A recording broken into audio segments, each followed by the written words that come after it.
So do the work that comes straight from the soul of you, from your background, from stories that you've grown up with, from stories that bring you passion, from stories that you not just yearn to tell, but that if you don't tell them, they won't get told. And when you are operating, you know, the single greatest wisdom I think I've ever received, other than when people show you who they are, is that the key to fulfillment, success, happiness, contentment in life is when you align your personality with what your soul actually came to do. I believe everybody has a soul and has, you know, their own personal spiritual energy. So when you can use your personality to serve whatever that thing is, you can't help but be successful. So if you do films that come from the interior of your soul, you do work, you do art that comes from the interior of you, you cannot miss. It's only when you're doing stuff that you think might make money, you think it may be a hit, or you think it may bring you some level of attention or success.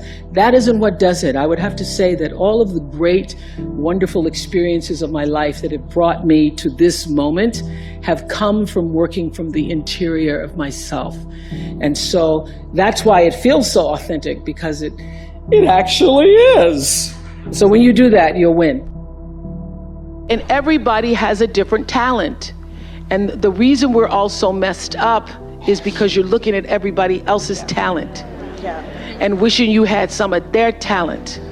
All the energy that you spend thinking about, wishing about, being jealous of, envious of anybody else is energy that you're not only putting out, it's going to come back to you negatively, but you're taking that away from you.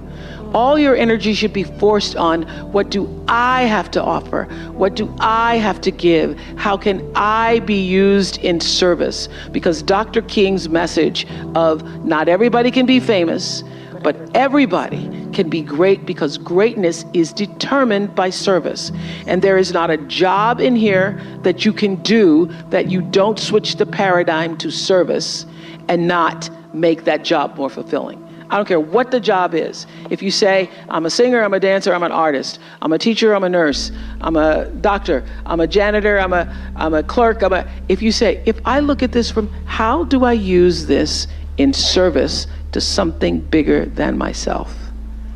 Yes. It no longer becomes a job. It becomes an offering to the world.